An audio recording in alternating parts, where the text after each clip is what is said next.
Ahora, desafortunadamente, ministro, y ya sin hablar necesariamente de Colombia, sino en la historia, sobre todo en América Latina en general, tristemente cuando hay un problema sindical, la historia siempre dice que tiene mucho peligro de pasarse a otras empresas de la misma industria, de contagiarse. ¿Qué medidas están tomando ustedes para que esto no suceda en esta ocasión? Bueno, Alberto, es cierto que este es un problema que se puede reproducir en otras regiones del país, pero la política nuestra es que debe haber armonía entre los trabajadores y la empresa. O sea, nosotros lo que queremos es facilitar un diálogo para que los trabajadores se sientan, digamos, que están bien tratados, que están en buenas condiciones. Las compañías petroleras y el sector minero, pues no tendrían la legitimidad para seguir operando en estas zonas si no tienen paz laboral. Entonces nuestro propósito es propiciar ese diálogo.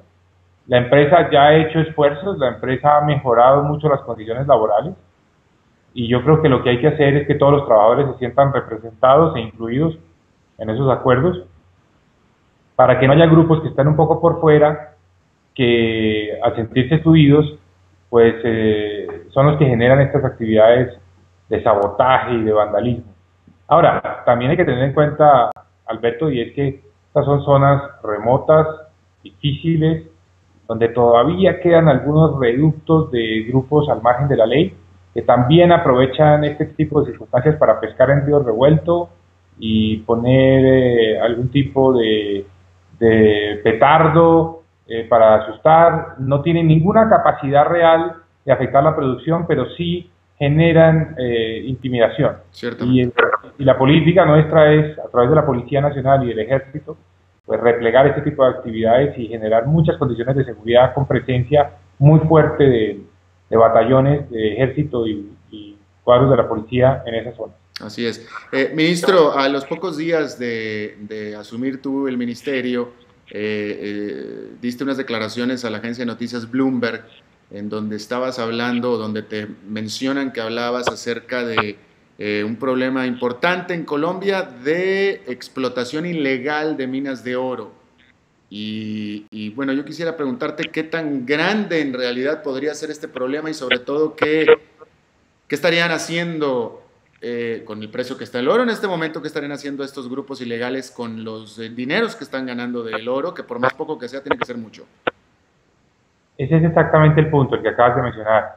El aumento del precio del oro ha inducido a muchos grupos ilegales, terroristas, como las FARC, los paramilitares, o unas nuevas organizaciones que en Colombia hemos denominado las bandas criminales, las BACRIM, las han inducido los altos precios del oro a migrar desde los cultivos ilícitos, como la coca, hacia la minería ilegal.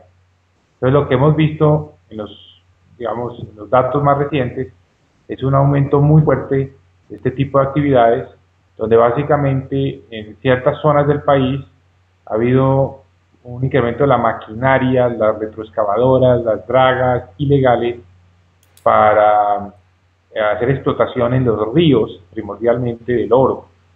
Están destruyendo el medio ambiente y está generando una situación muy peligrosa. Y Colombia no puede bajar la guardia, no puede tener tolerancia frente a esto porque yo lo considero la nueva coca. Y la verdad es que hoy en día probablemente es más rentable por los precios del oro. Claro. Entonces, la tenemos que combatir y la forma de combatirla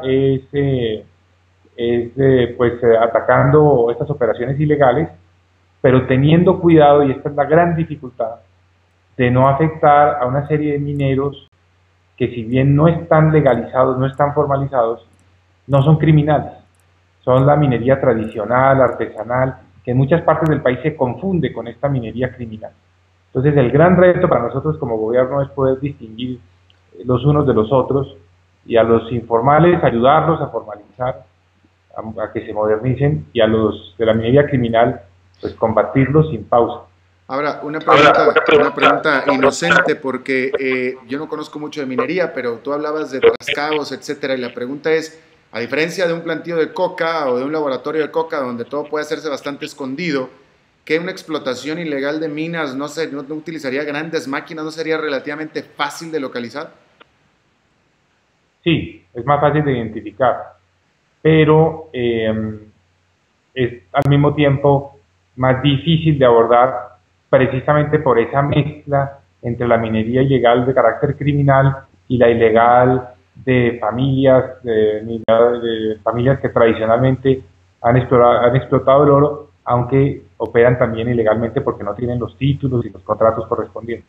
Esa es la gran dificultad, cómo combatir un fenómeno donde uno no quiere equivocarse y por atacar a los criminales pueden acabar pagando los platos rotos los mineros que simplemente no encuentran otra alternativa económica viable y que lo hacen por pura necesidad. Claro.